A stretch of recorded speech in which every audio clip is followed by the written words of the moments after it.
ನಮಸ್ಕಾರ ಸ್ನೇಹಿತರೆ, ನಾನು ಇವತ್ತಿನ ವಿಡಿಯೋದಲ್ಲಿ ಏನಪ್ಪ ಅಂದರೆ 2026 ಶಿಕ್ಷಕರ ನೇಮಕಾತಿಗೆ ಸಂಬಂಧಪಟ್ಟಾಗಿರ್ತಕ್ಕಂಥದ್ದು. ಅಂದರೆ GPA ಸ್ಟಾರ್ ಎಕ್ಸಾಮ್ಗೆ ಅಂದರೆ ಔ to pass main exam GPA star ಬಗ್ಗೆ ಹೇಳ್ತಾ ಹೋಗ್ತೀನಿ. ಈಗ ಏನಪ್ಪ ಅಂದರೆ ಹಲವಾರು ವಿದ್ಯಾರ್ಥಿಗಳು ಈಗ TET ಆಯಿತು, B.Ed ಮಾಡಿ TET ಪಾಸ್ ಆಗಿದ್ದೀರಿ.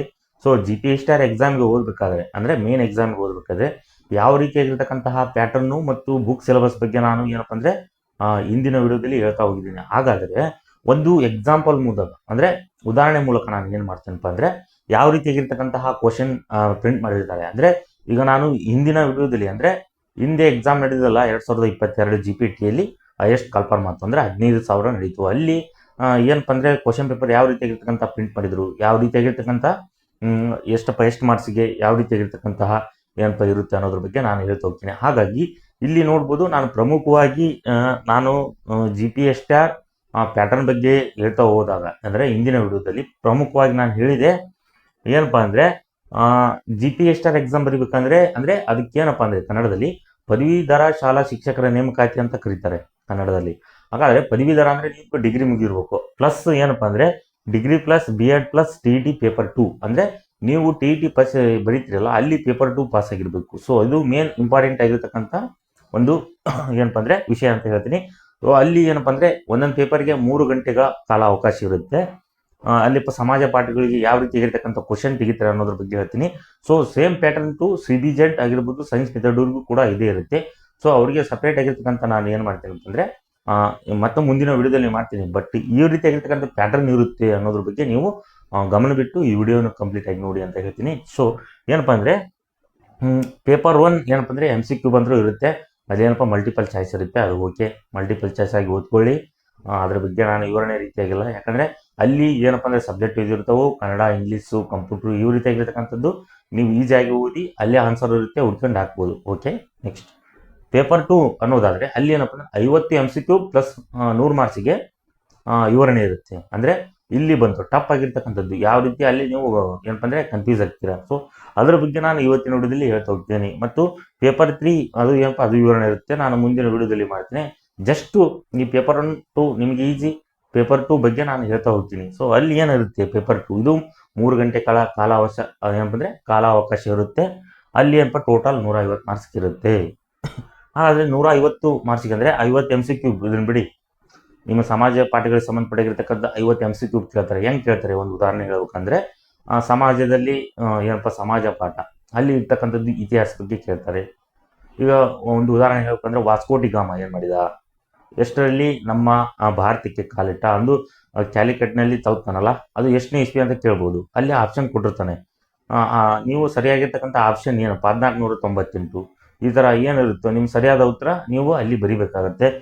ನೆಕ್ಸ್ಟು MCQ ಮತ್ತು ಒಂದು ಹಿಸ್ಟ್ರಿ ಕೇಳ್ಬೋದು, ಪೊಲಿಟಿಕಲ್ ಸೈನ್ಸ್ ಕೇಳ್ಬೋದು, ಕಾನ್ಸ್ಟಿಟ್ಯೂಷನ್ ಕೇಳ್ಬೋದು, ಅರ್ಥಶಾಸ್ತ್ರಕ್ಕೆ ಸಂಬಂಧಪಟ್ಟಿರ್ತಕ್ಕಂಥದ್ದು ಕೇಳ್ಬೋದು, ಭೂಗೋಳಶಾಸ್ತ್ರಕ್ಕೆ ಸಂಬಂಧಪಟ್ಟಿರ್ತಕ್ಕಂಥ ಕ್ವಶನ್ ಕೇಳ್ಬೋದು. ಯಾವ ಥರ ಕೇಳ್ಬೋದು, ಹೊಂದಾಣಿಕೆ ಅಂದರೆ A ಅಥವಾ B ಆಪ್ಷನ್ ಕೊಟ್ಟು ಸರಿಯಾದ ಪದ ಜೋಡಣೆ ಮಾಡಿ ಅಂತ ಕೇಳ್ಬೋದು. ಇವು ಪ್ರಮುಖವಾಗಿರ್ತಕ್ಕಂಥದ್ದು ಏನಪ್ಪ ಅಂದರೆ 50 MCQ ಬರುತ್ತೆ.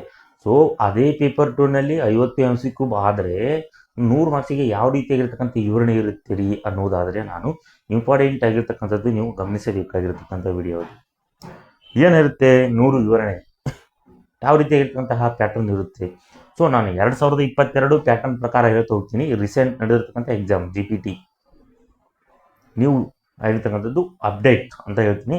ಸೊ ಈ ಕೆಳಗಿನ ಪ್ರಶ್ನೆಗಳಿಗೆ 30 ಪದಗಳಲ್ಲಿ ಉತ್ತರಿಸಿ ಅಂತ ಕೊಡ್ತಾನೆ. ಅಲ್ಲಿ ಏನಪ್ಪ ಅಂದರೆ ನಿಮ್ದೆಲ್ಲ 50 ಮಾರ್ಕ್ಸ್ ಆಗಿರ್ತೈತೆ ಅಂದರೆ ನಿಮ್ಮದು ಕ್ವಶನ್ 51ರಿಂದ ಸ್ಟಾರ್ಟು ಅನ್ಕೋಬೇಕು ನೀವು, ಅಲ್ಲಿ ಕೊಡೋದು 51ರಿಂದ. ನೆಕ್ಸ್ಟ್ 20 ಪ್ರಶ್ನೆಗಳು ಇರ್ತವೆ, 3 ಮಾರ್ಕ್ಸ್ ಅಂದರೆ ಇಲ್ಲಿ 30 ಪದಗಳಿಗೆ ಅಂದರೆ ಒಂದು ಪ್ರಶ್ನೆಗೆ ನೀವು ಆನ್ಸರ್ ಮಾಡಿದರೆ 3 ಆಗಿರ್ತಕ್ಕಂಥ ಮಾರ್ಕ್ಸ್ ತಗೋಬೋದು ಸರಿಯಾಗಿ ಉತ್ತರ ಕೊಟ್ಟೆ. ಅಲ್ಲಿ ಎಷ್ಟಾಯ್ತು 60 ಮಾರ್ಕ್ಸ್ ಆಯ್ತು. 60 + 50 ಎಷ್ಟಾಯ್ತು 110 ಮಾರ್ಕ್ಸ್ ಆಯ್ತು. ಇನ್ನು ಉಳಿದದ್ದು 40 ಮಾರ್ಕ್ಸು ಮತ್ತು ಅದು ಎಷ್ಟು 40 ಪದಗಳಿಗೆ ಉತ್ತರಿಸಿನೂ ಅದು 4 ಮಾರ್ಕ್ಸಿಗೆ ಇರುತ್ತೆ. ಅದನ್ನು ನಾನು ಆಮೇಲೆ ಹೇಳ್ತೀನಿ. ಇದನ್ನು ಕೇಳಿ 20 ಕ್ವಶನ್ಸೇ 3 ಮಾರ್ಕ್ಸ್ ಇರುತ್ತೆ, 60 ಮಾರ್ಕ್ಸ್ ಆಗುತ್ತೆ. ಯಾವ ರೀತಿಯಾಗಿರ್ತಕ್ಕಂಥ ಅಂದರೆ 50 MCQ ಆದರೆ 51ರಿಂದ ಸ್ಟಾರ್ಟ್ ಆಗುತ್ತೆ ಕ್ವಶನ್ ನಿಮ್ಮದು ಅಲ್ಲಿ ನೋಡಿ. ನೆಕ್ಸ್ಟು ಪಿರಮಿಡ್ಗಳ ಬಗ್ಗೆ ಯಾವ ರೀತಿ 51ನೇ ಪ್ರಶ್ನೆ ನೋಡೋಣ ಅನ್ನೋದು. ಈಗ ನೀವು ಎಕ್ಸಾಮ್ ಬರೀತೀರಿ ಅನ್ಬೇಕು, ಆ ರೀತಿಯಾಗಿರ್ತಕ್ಕಂಥ ಕ್ವಶನ್ ಪೇಪರ್ ಇದು. ನೆಕ್ಸ್ಟು ಪಿರಮಿಡ್ಗಳ ಬಗ್ಗೆ ಟಿಪ್ಪಣಿ ಬರೀ ಅಂತ ಕೇಳ್ತಾರೆ.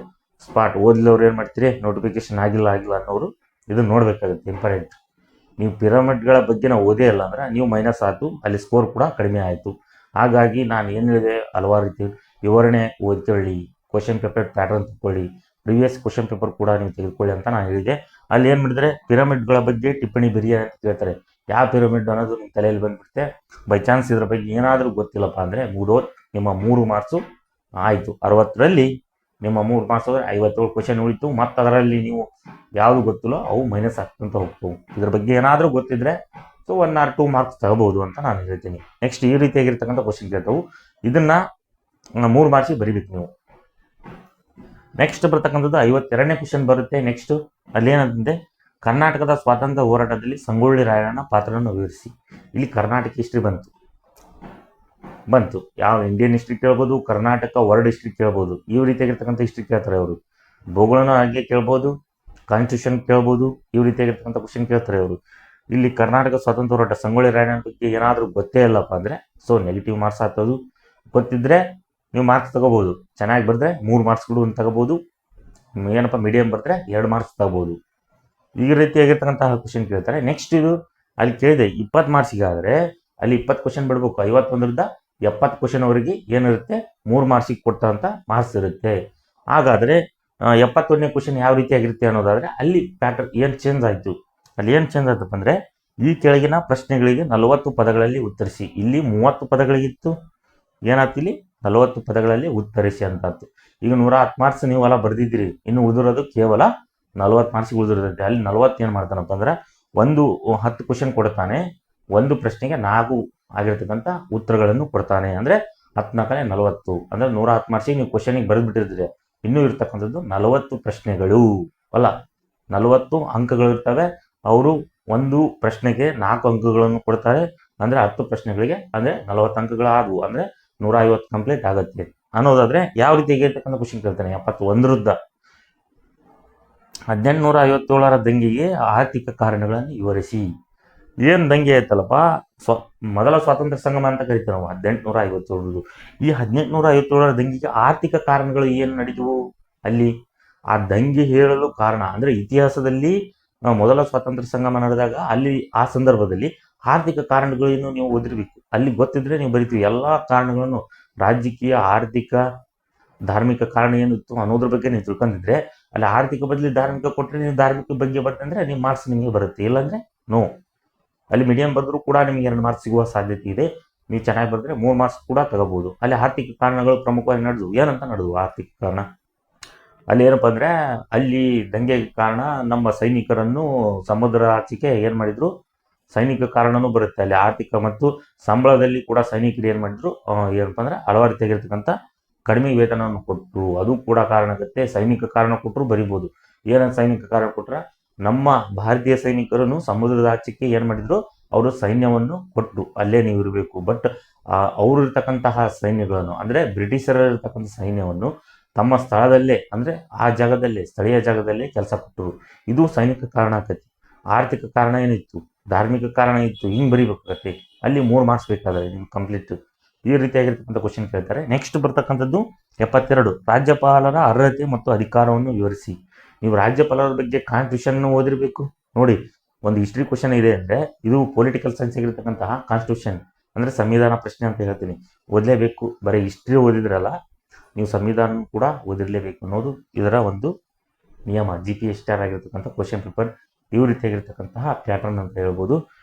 ಇದು 72ನೇ ಪ್ರಶ್ನೆ ಹೇಳ್ತೀನಿ. ಇದು 72ನೇದು ಅಂದರೆ ಅಲ್ಲಿ 10 ಆಗಿರ್ತಕ್ಕಂಥ ಪ್ರಶ್ನೆ ಕೇಳಿದರೆ ಆಯ್ತು. ಅಂದರೆ 80 ಆಗಿರ್ತಕ್ಕಂಥ ಪ್ರಶ್ನೆ ಕೇಳ್ತಾರೆ. ಲಾಸ್ಟ್ ಬರೋದು ನಿಮ್ಮ 80ನೇ ಪ್ರಶ್ನೆ. ಇದು 100 ಮಾರ್ಕ್ಸಿಗೆ ಆಯಿತು ಪ್ಲಸ್ 50 MCQ ಟೋಟಲ್ ಆಗಿರ್ತಂಥ ಕಂಪ್ಲೀಟೆಡ್ 150 ಮಾರ್ಕ್ಸಿಗೆ ಆಗಿರ್ತಕ್ಕಂಥ ಕ್ವಶನ್ಗಳನ್ನು ಕೇಳ್ತಾರೆ. ಅಲ್ಲಿ ಏನೋ ಒಂದು ಕ್ವಶನಿಗೆ 2 ಮಾರ್ಕ್ಸ್ 3 ಮಾರ್ಕ್ಸ್ ನೋಡಿ, ಒಂದು ಕ್ವಶನಿಗೆ 4 ಮಾರ್ಕ್ಸು ಥಿಯರಿ, ಇನ್ನೊಂದು ಕ್ವಶನಿಗೆ 3 ಮಾರ್ಕ್ಸ್ ಕೊಟ್ಟರು.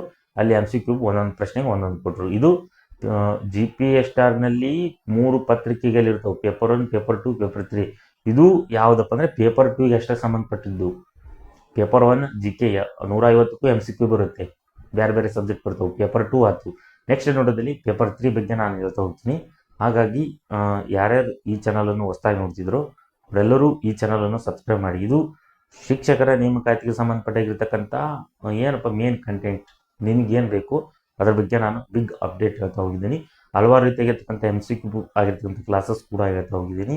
ಮತ್ತು ಶಿಕ್ಷಕರ ನೇಮಕಾತಿಗೆ ಸಂಬಂಧಪಟ್ಟಿರ್ತಕ್ಕಂತಹ ಬಿಗ್ ಅಪ್ಡೇಟ್ ಏನಾದರೂ ಅಂದರೆ ಈ ಚಾನಲಲ್ಲಿ ನಾನು ಉಚಿತವಾಗಿರ್ತಕ್ಕಂತಹ ಏನಪ್ಪ ಅಂದರೆ ವಿಡಿಯೋ ಅಪ್ಲೋಡ್ ಮಾಡ್ತಾ ಹೋಗ್ತೀನಿ ಅಂತ ಹೇಳ್ತೀನಿ. ಹಾಗಾಗಿ ನಾನು ಹೇಳ್ತೀನಿ, GPS ಸ್ಟಾರ್ಗೆ ನೀವು ಎಫೆಕ್ಟಿವ್ ಆಗಿರ್ತಕ್ಕಂಥ ಅಧ್ಯಯನ ಮಾಡಲೇಬೇಕಾಗುತ್ತೆ. ಅಲ್ಲಿ ನೀವು ಸ್ವಲ್ಪ ನಾರ್ಮಲ್ ಆಗಿ ಅಂದರೆ MCQ ಆಧಾರಿತವಾಗಿ ಏನಪ್ಪ ಅಂದರೆ ವಿವರಣೆ ಉಟ್ಕೊಂಡು ಹೋದರೆ ಸಾಧ್ಯನೇ ಇಲ್ಲ, ಪಾಸ್ ಆಗಲ್ಲ. ಕಾಂಪಿಟೇಷನ್ ಹೆಚ್ಚಿಗೆ ಇದೆ. ಹಾಗಾಗಿ ನೀವೆಲ್ಲರೂ ಏನಪ್ಪ ಅಂದರೆ ಸ್ವಲ್ಪ ಎಫೆಕ್ಟಿವ್ ಆಗಿರ್ತಕ್ಕಂಥ ಅಧ್ಯಯನ ಮಾಡಿ.